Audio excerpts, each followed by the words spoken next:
বিজেপির দালাল খাঙ্গি ছেলে একটা রেপ কেসে আসামি, খাঙ্গির ছেলে বিজেপির আসামি, একদম পুরো বিজেপির দালাল। একটা মেয়ে রেপ করে তার কেস চলতেছে, তার শাস্তি এই। ধরো ভালো কথা রাখো না, ভালো কথা রাখো না, না। ভালো কথা ধরো ভালো কথা রে, ভালো কথা রে।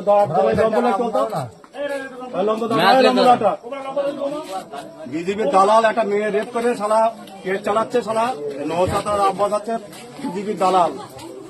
ধরা বিজেপি ধরে না মেশিন, তার শাস্তি এই। বিজেপি করার যা শাস্তি, বিজেপির দালাল। ধরা ধরা ধরা খাঙ্গির ছেলে, ধরা। কোন খাঙ্গির ছেলে ট্যাঙ্গে বন্ধ দেখি ধরলে তারও পুড়িয়ে দেবো খাঙ্গির ছেলের। একটা রেপ কেসের আসামি এখানে জলদি খাঙ্গির ছেলে ধরা হইবে। ধরে তোর কেরাসিন কেরাসিন করতো, কেরাসিন দাও, এই দাঁড়াবো কেরাসিন না না, এই কেরাসিন দাঁড়াও। বিজেপি দালাল শালা একটা মেয়ের রেপ করে শালা বে করে না, শালা কেস চলতেছে কোর্টে, আর তারই জন্য এখানে ব্যানার মেরেছে। আব্বাস বদমাই শালা সেজাতি পারে মিলা থেকে শালা।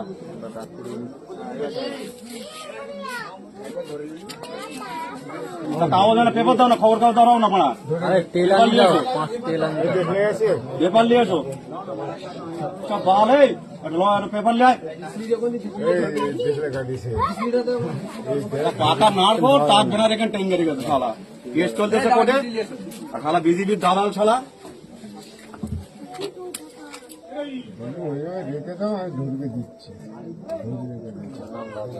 কাগজ লেখতে না, কি হলো? কাগজ নেই না কিনা? কোন খাঙ্গি ছেলে টেঙ্গে বন্ধ দেখি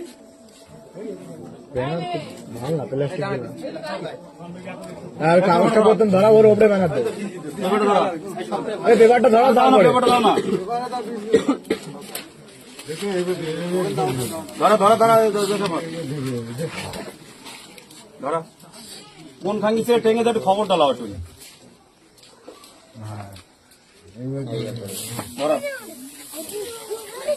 বিজেপি দালাল দুই ভাই আব্বাস আর নওশাদ, আর একটা মেয়ে রেপ করে কেস চলছে, তার বেলার এখানে টেঙ্গে রেখেছে। কোন সুয়ার মতো টেঙ্গেছে এখানে? তার শাস্তি হয়, একটা মেয়ে রেপ করার শাস্তি। একটা মেয়ে রেপ করে শালা কেস চলতেছে, আবার তার বিজেপির দালাল শালা যে টাঙাবে তার এবার হাত কেটে লোক একদম। ধরা রেপ কেসের মালে টেঙ্গে রেখেছে এখানে খাঙ্গির ছেলে। মেয়ের সাথে রেপ করে কেস চলতেছে, আর তার বেনার এখানে টেঙ্গে রেখেছে 21। শালা সুয়ারের বাচ্চা, তোমাদের কি টেঙ্গে রেখে নাকি? পুরো এরকম ধরে দেবে খাঙ্গির ছেলে, একদম পাক্কা নেওয়ার পর দুই ভাই। প্রত্যেকে ভিডিওটা দেখতে পেলেন। ভাঙড়ে একজন কুলাঙ্গারই আমি বলবো তাকে, শওকত মোল্লার একজন পোষা একজন কুলাঙ্গার। এই কুলাঙ্গার পীরজাদা নওশাদ সিদ্দিকী ভাইজানের যে ব্যানার ছিল সেটা আগুনে পুড়িয়ে দিচ্ছে। এই জন্য এই কুলাঙ্গার যে কাজগুলো করে, এ মুসলমান বলে একে মনে হয় না। এ মুসলমান নামে একজন কুলাঙ্গার এবং শয়তান। কেন? সংবিধান অনুমতি দিয়েছে বা সংবিধানে লেখা আছে প্রত্যেকেই আপন আপন রাজনীতি করতে পারবে, কিন্তু কোনো জায়গায় লেখা নেই যে আমি একটা দল করি বলে অন্য দলের ব্যানারকে আগুনে পুড়িয়ে দেব, অন্য দলের মিটিং করতে দেব না, অন্য দলকে মানে কি সবসময় আটক করে দেব, এজেন্ট বসতে দেব না। এইরকম সংবিধানে কোনো জায়গায় অধিকার কাউকে দেয়নি। এই শওকত মোল্লার জোচ্চর, এই শওকত মোল্লার নেতৃত্বে এই সমস্ত কুলাঙ্গারগুলো এইরকম ভয়ানক কাজগুলো করে থাকছে। এর আগে এই শয়তান পীরজাদা আব্বাস সিদ্দিকী, পীরজাদা নওশাদ সিদ্দিকী ভাইজানকে গালি দিয়েছিল। এই শয়তানটাই গালি দিয়েছিল। আজকে দেখলাম, ভিডিওতে দেখলাম যে পীরজাদা নওশাদ সিদ্দিকী ভাইজানের ব্যানারটা মানে কি আগুনে পুড়িয়ে দিচ্ছে। আরে মুসলমান এইসব কাজ যদি না করবে তাহলে মুসলমান হলো কি করে? মুসলমানের তো এটা আদর্শ থাকা দরকার আছে, মুসলমানের তো এটাই পরিচয় দিতে হবে, নাই তো হবে না। এরকম দিদিকে দেখাতে হবে, দেখো আমি বড় পণ্ডিত হয়ে গেছি যে আইএসএফের ব্যানার আমি পুড়িয়ে দিয়েছি। এটা না করলে দিদি ভালোবাসবে না, এই জন্য তো এই কাজটা মানে কি করছে। তা আমি বলবো যে ব্যানার পুড়িয়ে দেওয়াটা এরা চরম অপরাধ, চরম অন্যায় করেছে। তাই ভাঙড়বাসী আপনাদের প্রত্যেককে আমি বলবো, যেমন এই ব্যানার যেমন পুড়িয়ে দিয়েছে 2026-এ আপনারা নিজে নির্বাচিত যে 2026-এ আপনার নওশাদ সিদ্দিকী ভাইজানের যে দুহাত তুলে আপনার ভোটটা দিয়ে এই মুরুক্ষু এই যে সন্ত্রাসী তৈরি করছে শওকত মোল্লাকে, ক্যানিংবাসী আপনারাও দুহাত তুলে ভোট দিয়ে আইএসএফকে জয়ী করে এদের দুজনকেই আপনারা কড়া জবাবটা আপনারা দেবেন, আমরা আশা রাখছি।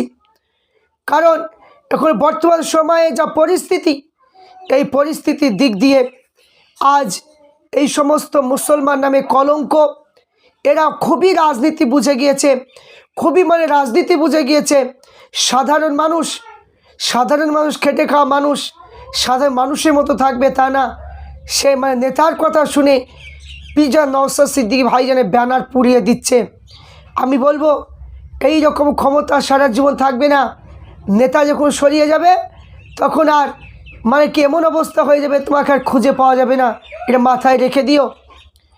আজ এই যে কাজগুলো করছে পিজা নওশাদ সিদ্দিকী ভাইজান, মানুষের জন্য তিনি এত সুন্দর কাজ করছেন, তিনি মানুষের জন্য মানে সব সময় তিনি প্রত্যেকটা মানুষের পাশে দাঁড়াতে চাইছে। আর প্রত্যেক মানুষ, হিন্দু মুসলমান জৈন খ্রিস্টান, যে পশ্চিমবাংলায় যে সমস্ত ধর্মের মানুষ বসবাস করে, প্রত্যেকেই যেভাবে পীরজাদা নওশাদ সিদ্দিকী ভাইজানকে সাড়া দিচ্ছে। আর এই সমস্ত কিছু আপনার মুনাফিক টাইপের কিছু মুসলমান, এরা মানে কি আপনার হকের প্রতি নেই, এরা অন্যায়কে সাপোর্ট করে, এরা তো মানে কি দালাল, এরা তো মানে টাকা খাওয়া দালাল, এরা এই জন্য এদের এই সমস্ত ভালো কাজ পছন্দ হয় না। আজ অকাপ সম্পত্তি সব সরকারের অধীনে চলে গেল, আজ কোনো মিছিলে হলো না, আজকে সেই অকাপ সম্পত্তি করার জন্য সবাই ভুলে যায়। এই জন্য বিজেপি সরকার কি করলেন, আপনার কি ভোটার তালিকা এসআইআর শুরু করে দিলেন, এনআরসি শুরু করে দিলেন, এবং কি করলেন যে হিয়ারিংয়ের জন্য ডাকছে, যাতে এইটা করলে মানুষ এইতে যাতে থেকে যায়, যেন ওয়াকফ সম্পত্তি করা যেন ভুলে যায়। সেইগুলো কি বুঝে? সেইগুলো বুঝে না। তো পীরজাদা নওশাদ সিদ্দিকী ভাইজানের যতই ব্যানার পুড়িয়ে দেখ না কেন, ভাইজানকে কখনো দমানো যায়নি এবং যাবে না। কারণ এখানে জোর জার করে যারা মানে কি ভোট করে, জোর জার করে যারা ছাপ্পা ভোট নিয়ে যায়, এরা মানুষ নয়, এরা হলো কাপুরুষের মতো জোর জার করে ভোট নেয়। মানুষের মতো যদি ভোট যদি নেয়, মানুষের মতো স্বচ্ছভাবে যদি ভোট হয়, কোনো দিনই পিজা নওশাদ সিদ্দিকী ভাইজানকে হারাতে পারবে না। কোনো জায়গায় যেখানে প্রার্থী দেবে সেখানেই পিজা নওশাদ সিদ্দিকী ভাইজান জিতবে, এটা আমাদের গ্যারান্টি। কিন্তু কিছু মানুষ জোর করে নেয়, এজেন্ট মানে বসতে দেয় না, এরা মনে করছে যে আমরাই সব, কিন্তু না, শক্তি বেশি দিন থাকবে না, শক্তি পতন ঘটে যাবে।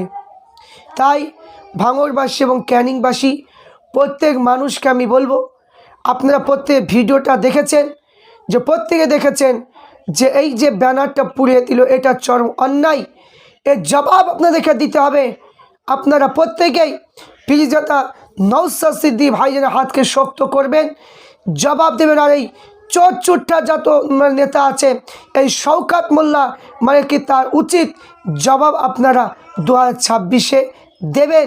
তাহলে বুঝতে পারা যাবে যে এই পীরজাদা নওশাদ সিদ্দিকী ভাইজান কী জিনিস, তাহলে অবশ্যই তারা বুঝতে পারবে, অবশ্যই বুঝতে পারবে।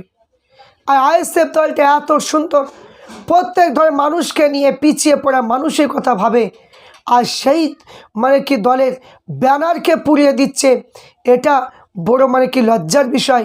পুলিশ প্রশাসনের দৃষ্টি আকর্ষণ করব ভাঙড় এবং ক্যানি, যে 7টা ওখানে থানা হয়েছে, তাহলে 7টা থানা হওয়ার কারণে কেন তাদেরকে দ্রুত অ্যাকশন নেওয়া হলো না, কেন তাদেরকে গ্রেপ্তার করা হলো না, এখানে একটা প্রশ্ন দাঁড়িয়ে যায়।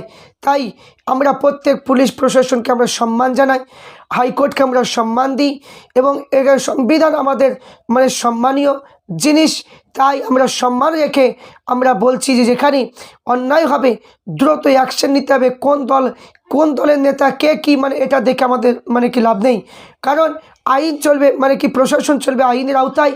যে অন্যায় করবে তাকে গ্রেপ্তার করা একদমই উচিত, কারণ এটা মানে কি যাতে মানুষের মধ্যে একটা দ্বন্দ্ব যেন না হয়, মানুষের মধ্যে একটা বিশৃঙ্খলা যেন না তৈরি হয়, এটা পুলিশ প্রশাসনকে একান্তভাবে জানার বা দেখার দরকার বলে আমরা আশা রাখছি। তা আইএসএফের তরফ থেকে এটা আমরা তীব্র নিন্দা জানাচ্ছি যে মুসলমান নামে কলঙ্ক যে কাজটা করলো, এই কাজটা একদমই উচিত হলো না। এরা চরম বিয়াদবি করেছে, ব্যানার পুড়ে দেওয়ার কোনো অধিকার নেই। এই জন্য আপনারা প্রত্যেকেই যারা আইএসএফের কর্মী আছেন এবং ভাঙড় এবং ক্যানিংয়ের প্রত্যেককে বলবো যে আপনারা অবশ্যই জনসাধারণ যারা আছেন প্রত্যেককে বলবো যে আপনারা এই সমস্ত কাজ যারা করছে এর জবাব 2026-এ আপনারা অবশ্যই দেবেন। তাহলে এই সমস্ত কাপুরুষের মতো মানুষগুলো এরা আর কোনোদিন ভিড়তে পারবে না।